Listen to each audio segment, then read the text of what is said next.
Assalamualaikum, salam sejahtera. Saya Zulfitri Yusof. Ini adalah Awani 7.45 dan berikut tajuk utama untuk malam ini. Zafrul tidak letak jawatan Menteri Keuangan. Cadangan Kedah ekspor ketum ke Thailand tidak dibenarkan. Mangsa penipuan dijangka meningkat selepas pengeluaran khas KWSP.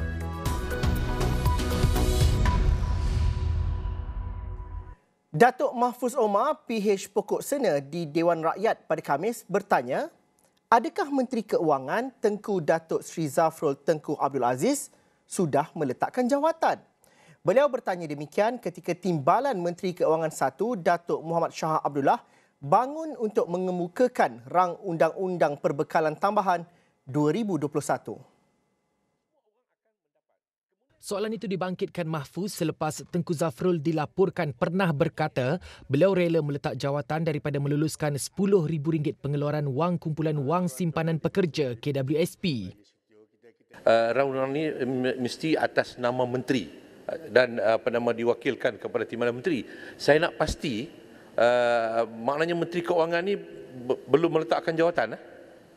Sebab dia pernah menyatakan jika diluluskan one off untuk KWSP ini RM10,000 ni, dia rela untuk meletakkan jawatan. Jadi semalam Perdana Menteri telah mengumumkan ini. Adakah ini dengan ketidakhadiran beliau pada sesi soal jawab menteri ini menunjukkan yang belum meletakkan jawatan? Kalau beliau meletakkan jawatan, bermakna bahawa Timbalan Menteri tidak boleh mewakili Menteri Keuangan sebab Menteri Keuangan tak ada.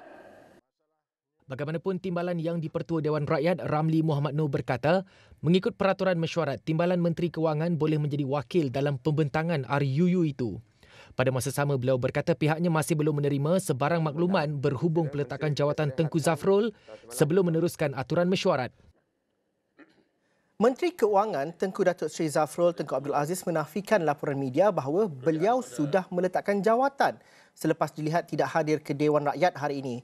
Menurutnya, beliau tidak membentangkan rang Undang-Undang RUU Perbekalan Tambahan 2021-2022 kerana itu sememangnya dalam perancangan kementerian. Malah, pada tahun lepas, Tengku Zafrul berkata, Timbalan Menteri Keuangan juga yang membentangkan RUU Perbekalan Tambahan di Dewan Rakyat. Berhubung ketiadaannya di Parlimen pada waktu pertanyaan menteri pada Khamis pagi, Tengku Zafrul memaklumkan beliau ada kecemasan peribadi yang diuruskan pada waktu tersebut. Jelasnya perkara itu sudah dimaklumkan pada Rabu dan beliau tiada niat untuk tidak menunaikan tanggungjawabnya menjawab soalan sebagai Menteri Keuangan. Tambah beliau, seorang menteri diminta untuk membacakan jawapan menteri lain seperti yang dilakukan Senator Datuk Idris Ahmad pada Khamis pagi bukanlah kali pertama berlaku. Begitupun beliau memberi jaminan akan menyediakan jawapan bertulis kepada semua soalan tambahan yang dikemukakan. Tengku Zafrul turut memohon maaf kepada semua ahli parlimen yang bertanya soalan tambahan atas kesulitan yang telah berlaku. Kementerian Dalam Negeri KDN tidak membenarkan daun ketum dari negara ini dieksport ke Thailand seperti yang dicadangkan oleh Menteri Besar Kedah, Datuk Sri Muhammad Sanusi Makno. Datuk Sri Hamzah Zainuddin berkata ini kerana perkara itu bertentangan dengan Akta Racun 1952 yang dikuatkuasakan di negara ini. Itu permintaan dia. Jadi permintaan yang amat berhormat Menteri Besar itu adalah sesuatu yang mungkin datangnya daripada permintaan secara personal. Maka kita akan tengok semula sebab dalam waktu ini kita tidak benarkan. Tidak benarkan mengikut akta yang sedia ada dalam negara kita. Semalam, Sanusi dilapor mencadangkan Kerajaan Persekutuan memberi kebenaran kepada Kedah bagi mengeksport ketum secara sah ke Thailand bagi tujuan perubatan. Beliau berkata daun ketum khususnya yang ditanam di Kedah mendapat permintaan tinggi terutama di negara jiran itu kerana dikatakan grade paling baik untuk tujuan perubatan dan dijadikan pil atau minuman kesihatan. Polis menjangkakan sindiket penipuan di dalam talian meningkat selepas kerajaan membenarkan pengeluaran khas kumpulan wang simpanan pekerja sebanyak RM10,000 semalam. Timbalan Ketua Polis Negara Datuk Razarudin Hussein meminta orang ramai supaya lebih berhati-hati dan polis terus meningkatkan operasi mengesan bagi mengelak lebih ramai yang akan menjadi mangsa. Berkenaan dengan skema ini, kita masih memantau dan nasihat-nasihat banyak diberikan kepada, terutamanya kalau kita tengok media sosial ataupun FB kita ni, memang kita almost every day. Malam pun Datuk Kamarudin pun keluar dengan statement dia. Kita mengingatkan rakyat Malaysia tentang penipuan melalui skema ni, tetapi masih ada juga yang percaya. Masih ada yang percaya. Kita pun tak faham macam mana perkara ini boleh berlaku, sedangkan ingatan ini kita buka saja Facebook tu dia dah bagi dah. Nombor-nombor nak cek kalau akaun ini akaun fake ke, akaun betul ke, kita dah bagi dah. Tapi masih lagi lah dalam 1, 2 atau 3 orang masih kena tipu juga. Pengeluaran khas RM10,000 kumpulan wang khas pekerja KWSP membuka gelanggang debat antara keperluan terdesak pasca pandemik dengan kerisauan keselamatan keuangan pada hari tua. Adakah itu sahaja cara yang terbaik yang dapat difikirkan kerajaan atau sebenarnya ada jalan penyelesaian yang lebih baik daripada itu? Malam ini di pentas Dialog 3 Penjuru kita bincangkan bersama dengan 3 orang pakar 8.30 malam ini hanya di saluran 501 dan juga stream secara langsung di astroawani.com.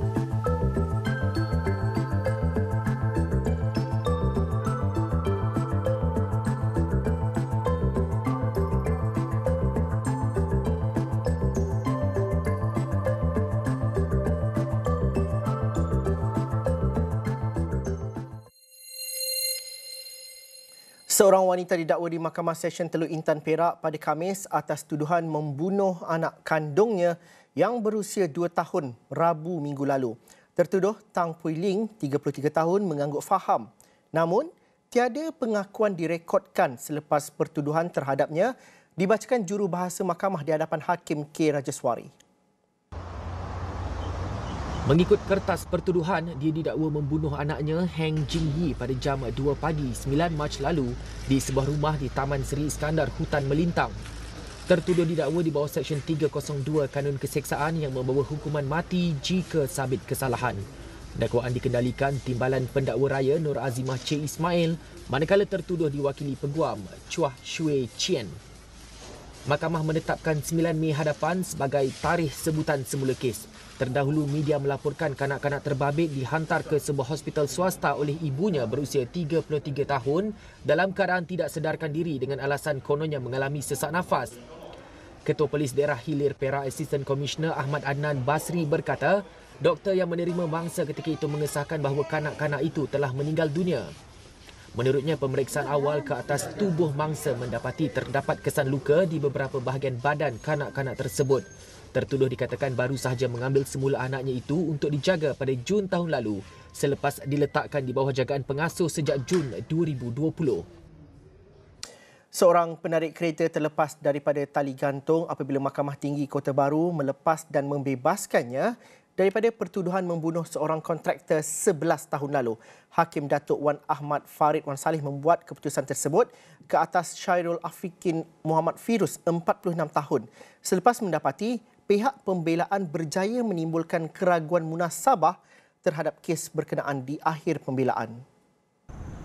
Mengikut pertuduhan, tertuduh bersama-sama seorang lelaki yang masih bebas didakwa membunuh Sao Yao Siang, 68 tahun, di Kampung Pak Jah Tumpat pada 3 Oktober 2011. Syaiful Afikin didakwa mengikut Seksyen 302 Kanun Keseksaan yang dibaca bersama Seksyen 34 Kanun Keseksaan yang memperuntukkan hukuman mati jika sabit kesalahan. Tertuduh yang berpakaian penjara serba putih kelihatan tenang semasa keputusan penghakiman dibacakan. Pendakwaan dikendalikan Timbalan Pendakwa Raya Hajarul Faldina Abdul Bakar manakala tertuduh diwakili Pegom Azura Ghazali. Media sebelum ini melaporkan Yu Xiang ditemui mati dengan kepalanya dibungkus dengan kain manakala kedua-dua tangannya diikat di sebuah kebun di Kampung Kubang Palas, Binjai, Kota Baru.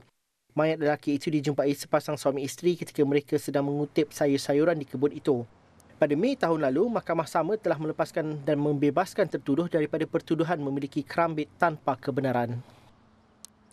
Beberapa individu yang terlibat dalam insiden pelanggaran bot pelancong dan juga bot nelayan di muara Sungai Besut pada akhir Januari lalu akan didakwa dalam masa terdekat. Ketua Pengarah Jabatan Laut Malaysia, Datuk Baharin Abdul Hamid berkata ia termasuk pemilik dan pemandu bot yang terlibat. Kita akan mengambil tindakan mahkamah lah ya terhadap pihak-pihak yang bertanggungjawab lah dalam insiden tersebut. Kerana bila kita buat penyiasatan kita, ada beberapa perkara lah yang kita dapati lah. Seperti isu lesen bot tersebut, isu pelindungan insurans ya. Tambahnya, pihaknya kini telah merujuk kertas siasatan kepada Timbalan Pendakwa Raya dan sedang menunggu arahan selanjutnya. Pada 31 Januari lalu, 10 individu cedera apabila bot pelancong dinaiki mereka dari jeti Pulau Perhentian ke jeti pelancongan Kuala Besut terbalik selepas bertembung dengan bot nelayan. Kejadian berlaku di muara Sungai Besut berhampiran jeti pelancongan Kuala Besut pada 3.30 petang. Jangan ke mana-mana, selepas ini, apa reaksi PM? Cerita pasal PRU ke-15. Sinar Awani selepas ini.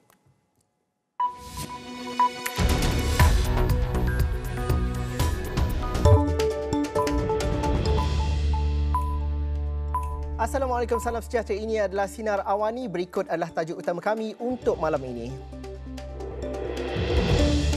Tengku Zafrul tidak letak jawatan Menteri Keuangan.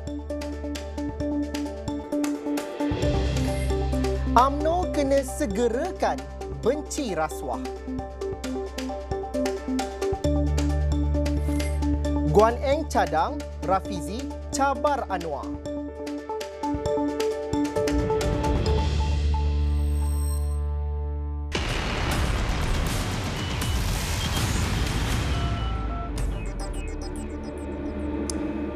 Setakat ini, tiada sebarang perbincangan mengenai tempoh sesuai untuk diadakan pilihan raya umum ke-15.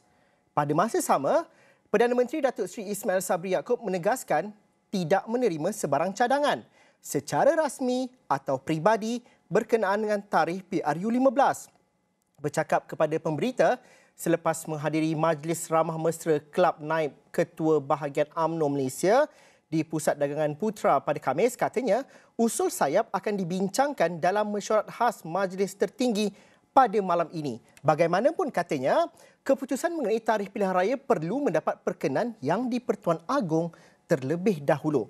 Terdahulu, sayap pemuda dan puteri mahukan PRU ke-15 disegerakan. Sementara sayap wanita meminta agar Perdana Menteri diberi tempoh sekurang-kurangnya sehingga memorandum persefahaman MOU yang dipersetujui antara kerajaan dan blok pembangkang tamat. Sementara itu, Majlis Presiden Pakatan Harapan dalam satu kenyataan di Twitter membuat keputusan bahawa Kerajaan Negeri Selangor, Pulau Pinang dan Negeri Sembilan yang ditadbir Pakatan Harapan tidak akan menasihati agar Dewan Undangan Negeri masing-masing dibubarkan sehingga tamat tempoh pada tahun 2023. Keputusan ini dibuat mengambil kira keadaan ekonomi rakyat yang masih sangat terkesan akibat banjir besar, pandemik COVID-19, pendapatan yang berkurangan serta kos sara hidup yang meningkat mendadak. Majlis Presiden menegaskan bahawa fokus segala usaha pada waktu ini harus ke arah menyelamatkan rakyat dan menghidupkan semula ekonomi.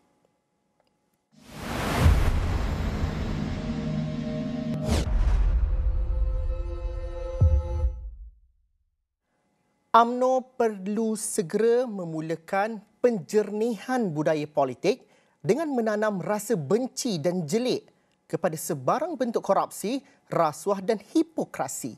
Ketua Pemuda UMNO, Datuk Dr. Ashraf Wajid Dusuki berkata, elemen negatif tersebut berkemampuan untuk mencairkan integriti dan seterusnya meruntuhkan akhlak manusia.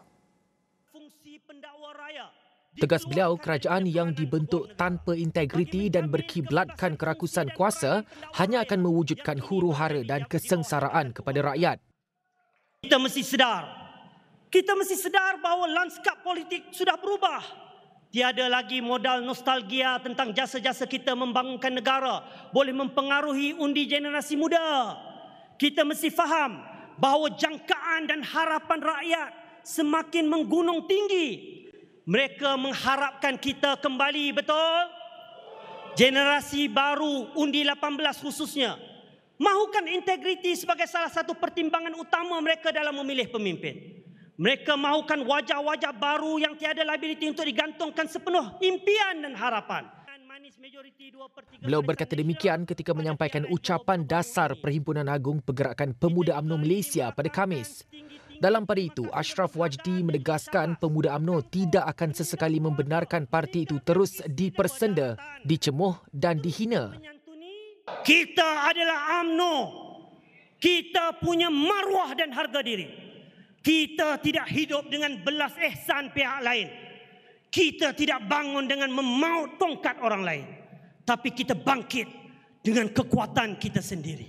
Kita bangun menanam semula akar pemerintahan negara dengan acuan sendiri.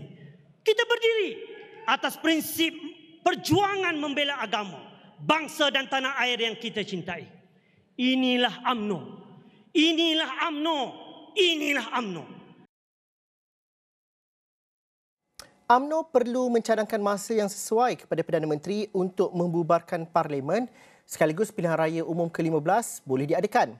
Pun begitu, ketika berucap pada ucapan dasar sayap wanita Perhimpunan Agung UMNO 2021 PAU 2021 pada Khamis, Ketua Wanita UMNO Datuk Seri Dr. Noraini Ahmad berkata ia perlu mengambil kira memorandum persefahaman MOU antara kerajaan dan pembangkang yang membolehkan PRU diadakan hanya selepas Julai 2022. Wanita UMNO sentiasa bersedia pada bila-bila masa apabila sampai pada waktunya. Tapi pada masa yang sama kita juga perlu mengambil kira akan kesepakatan memorandum persefahaman, transformasi dan kestabilan politik yang telah ditandatangani bersama antara blok kerajaan dengan blok pembangkang yang keabsahannya hanya sehingga 31 Julai 2020. Tak lama lagi, puan-puan. Justru sembarang tindakan kita, keputusan kita hendaklah dibuat secara berhemah, secara matang dan bijaksana. Wanita UMNO percaya Yang Berhormat Datuk Seri Presiden dan Majlis Kerja Tertinggi akan membuat keputusan yang terbaik dalam mencadangkan masa yang tepat dan masa yang sesuai kepada Yang Amat Berhormat Perdana Menteri selaras dengan peruntukan Perlembagaan Persekutuan. Penganalisis politik melihat UMNO berada dalam keadaan yang bersedia untuk menghadapi pilihan raya umum ke-15. Dalam masa yang sama, Dr. Mazlan Ali berkata, Barisan Nasional adalah gabungan parti yang paling stabil ketika ini jika dibandingkan dengan parti lain seperti Pakatan Harapan dan juga Perikatan Nasional. Saya fikir UMNO berada pada puncak keyakinan pada hari ini bahawa mereka boleh menanggani pilihan raya umum ke-15. Kerana kalau kita bandingkan dengan koalisi-koalisi yang lain, setakat ini Barisan Nasional adalah koalisi yang paling stabil dari sudut kerjasama antara parti-parti komponen, dan kita lihat apa yang berlaku di negeri Johor baru-baru ini. UMNO adalah satu-satunya parti yang tidak ada isu dalam pembahagian kerusi dan mereka dapat melalui pilihan raya tersebut dengan begitu kemas, dengan jentera yang mantap, berbanding dengan koalisi-koalisi yang lain seperti Pakatan Harapan dan juga Perikatan Nasional yang nampak mereka lebih goyah. Dalam Perikatan Nasional, PAS sebagai contohnya adalah masih lagi bercakap tentang muafakat nasional walaupun mereka sebenarnya berada dalam Perikatan Nasional. Dan di dalam Pakatan Harapan, parti-partinya nampak kurang kesepaduan, malah di saat-saat akhir pilihan raya juga kita lihat adanya salah faham dan juga perkara-perkara yang dilihat oleh rakyat tidak mampu untuk membawa kestabilan berbanding UMNO dan Barisan Nasional. Maka di atas dasar itu saya berpendapat bahawa UMNO sekarang berada pada kedudukan yang bersedia untuk menghadapi pilihan raya dan gambaran kehendak itu kita nampak. Hari pertama ini pun kita dah nampak yang gambaran yang sedemikian. Apatah lagi nanti semasa perbahasan ucapan Presiden dan juga penggulungan dalam persidangan ini, kita jangka akan ada aksi-aksi perbahasan yang menarik yang akan mengupas isu ini di dalam perhimpunan ini. Menteri Keuangan Tengku Datuk Seri Zafrul Tengku Abdul Aziz menafikan laporan media bahawa beliau sudah meletakkan jawatan selepas dilihat tidak hadir ke Dewan Rakyat hari ini. Menurutnya, beliau tidak membentangkan rang Undang-Undang RUU Perbekalan Tambahan 2021-2022 kerana itu sememangnya dalam perancangan kementerian. Malah, pada tahun lepas, Tengku Zafrul berkata Timbalan Menteri Keuangan juga yang membentangkan RUU Perbekalan Tambahan di Dewan Rakyat. Berhubung ketiadaannya di Parlimen pada waktu pertanyaan menteri pada Khamis pagi, Tengku Zafrul memaklumkan beliau ada kecemasan peribadi yang diuruskan pada waktu tersebut. Jelasnya perkara itu sudah dimaklumkan pada Rabu dan beliau tiada niat untuk tidak menunaikan tanggungjawabnya menjawab soalan sebagai Menteri Keuangan. Tambah beliau, seorang menteri diminta untuk membacakan jawapan menteri lain seperti yang dilakukan Senator Datuk Idris Ahmad pada Khamis pagi bukanlah kali pertama berlaku. Begitupun beliau memberi jaminan akan menyediakan jawapan bertulis kepada semua soalan tambahan yang dikemukakan. Tengku Zafrul turut memohon maaf kepada semua ahli parlimen yang bertanya soalan tambahan atas kesulitan yang telah berlaku. Setiausaha Agung PAS, Datuk Seri Taqiyuddin Hassan, mengesahkan bahawa parti itu tidak menerima jemputan untuk menghadiri Perhimpunan Agung UMNO yang kini sedang berlangsung. Namun begitu, beliau menegaskan PAS dan UMNO masih berada dalam sebuah kerajaan yang dipimpin oleh Datuk Seri Ismail Sabri Yaakob dari UMNO. Kita tak ada. Tak ada terima. Setakat saya lah sebagai Setiausaha Agung, saya tidak menerima jemputan untuk hadir. Jadi kita tak ada lah. PAS dengan UMNO masih dalam kerajaan persekutuan. Kita berperdana menterikan ahli parlimen UMNO, Barisan Nasional. Setiausaha Agung DAP Lim Guan Eng mencadangkan agar bekas ahli Parlimen Pandan Rafizi Ramli terus mencabar Datuk Seri Anwar Ibrahim bagi jawatan Presiden PKR. Jelas Guan Eng, Rafizi sepatutnya bertanding jawatan tertinggi parti itu berbanding jawatan Timbalan Presiden. Bercakap kepada Malaysia Kini, Guan Eng membangkitkan perkara tersebut ketika menjawab kenyataan Rafizi mengenai Pakatan Harapan PH yang dakwanya sedang mempertimbangkan kerjasama dengan Perikatan Nasional untuk PRU akan datang. Bagaimanapun, Guan Eng percaya kritikan itu ditujukan kepada Anwar. Guan Eng berkata pemimpin PH belum mengadakan perbincangan dengan PN berhubung kerjasama pilihan raya. Bekas Menteri Keuangan itu turut menjelaskan bahawa beliau bercakap bagi pihak pemimpin DAP dan Presiden Amanah Muhammad Sabu. Ditanya jika Anwar berminat untuk kerjasama dengan PN yang didakwa dianggotai dalang utama di sebalik langkah syaratan, Guan Eng berkata persoalan itu perlu diajukan kepada Presiden PKR sendiri. PAS menerima permohonan Ahli Parlimen Kuala Nerus Datuk Dr. Muhammad Khairuddin Aman Razali untuk keluar PAS. Setiausaha Agung PAS Datuk Seri Taqiyuddin Hassan menegaskan dalam perlembagaan PAS ada beberapa peraturan untuk beberapa keadaan seperti ahli meminta berhenti menjadi ahli, ahli yang dipecat kerana tindakan tata tertib dan juga ketiga, menyertai parti lain. Ketiga-tiga keadaan itu membolehkan ahli PAS itu tidak lagi menjadi ahli PAS. Ya, saya mengesahkan, saya menerima surat daripada Yang Berhormat Datuk Dr. Khairuddin Aman Razali pada 14 hari bulan 3 tahun 2022 pada jam 2.10 petang di bangunan Parlimen. Dan saya nak tegaskan bahawa dalam PAS ni tidak ada ahli sementara ataupun ahli tetap. Ahli PAS ataupun tidak ahli. Kalau dia ahli PAS, dia ahli PAS. Kalau dia berhenti menjadi ahli PAS, dia tidak lagi menjadi ahli PAS. PAS katanya menerima permohonan Khairuddin untuk tidak menjadi ahli PAS dan ianya tidak memerlukan kelulusan jawatankuasa parti. Bagaimanapun sekiranya Khairuddin ingin kembali menyertai PAS, ianya memerlukan kelulusan jawatankuasa kerja PAS Pusat. Khairuddin katanya tidak lagi menjadi ahli PAS dan tidak berhak bercakap atau menyentuh perkara berkaitan PAS. Kepada warga emas, segerakan dapat dos penggalak.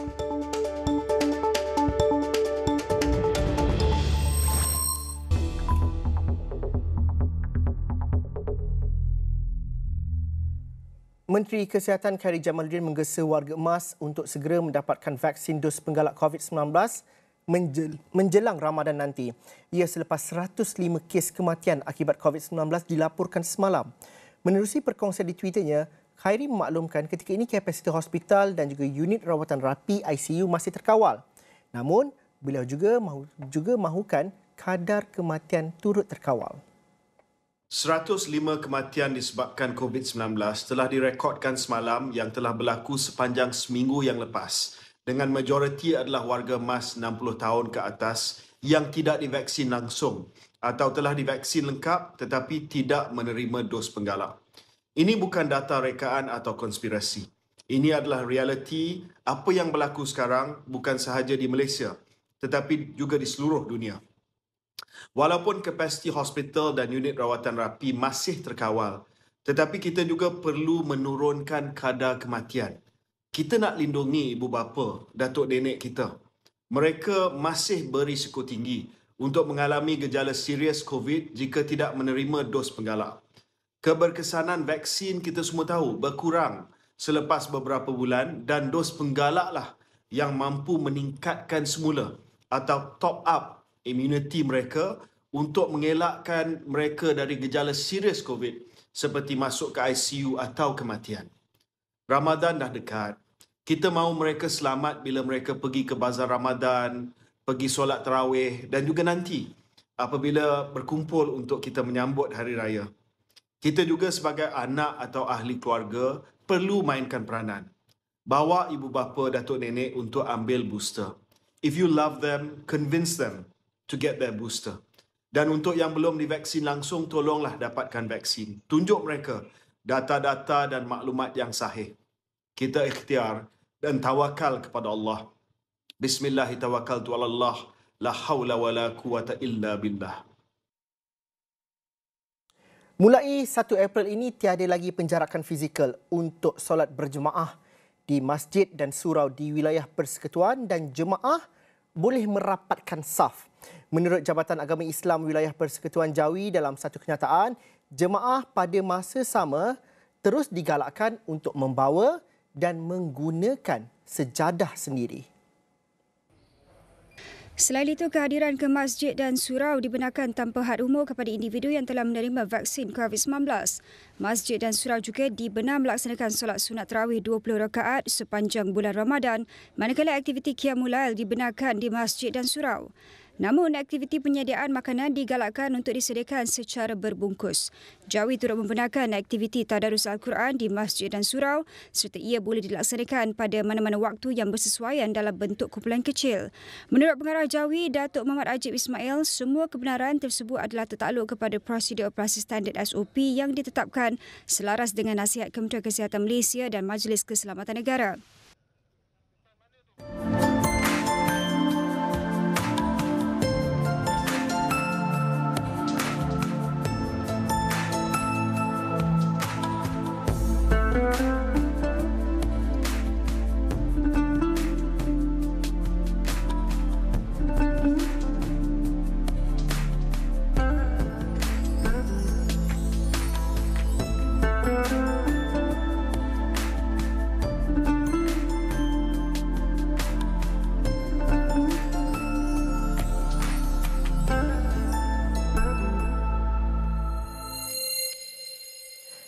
Permohonan pakej peranti siswa keluarga Malaysia bagi pelajar institusi pengajian tinggi akan dibuka bermula pertengahan April ini. Menteri Komunikasi dan Multimedia Tan Sri Anwar Musa memberitahu selepas proses verifikasi dilakukan, peranti itu akan mula diedarkan seawal minggu pertama Jun ini.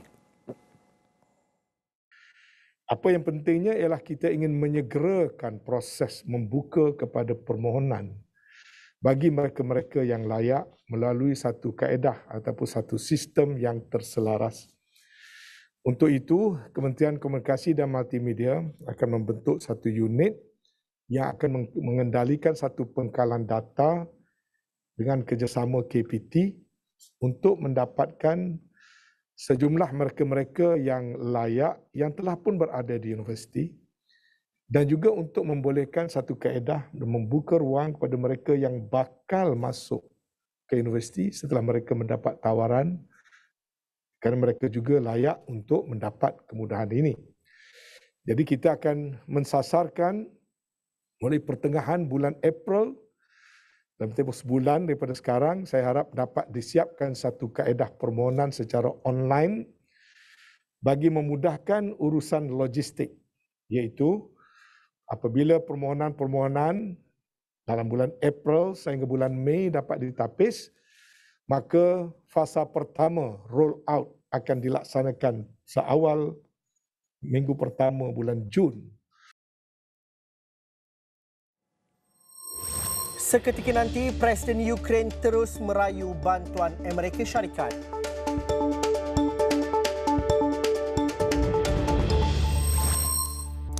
Presiden Ukraine Volodymyr Zelensky merayu kepada Kongres Amerika Syarikat agar segera menggerakkan bantuan bagi membantu perjuangan Ukraine menentang Rusia. Ucapan Zelensky yang disiarkan secara langsung itu mengakui zon larangan penerbangan yang dimintanya bagi menghalang serangan udara ke atas Ukraine mungkin tidak akan berlaku susulan tentangan Amerika. Створити над Україною безпольотну зону.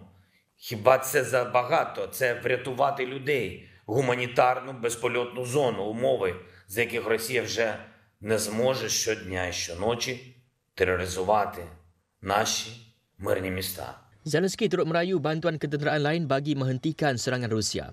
Menghampiri 3 minggu dalam perang yang semakin memuncak, Zelensky menggunakan pentas global untuk merayu pemimpin bersekutu supaya membantu menghentikan pencerobohan Rusia ke atas negaranya.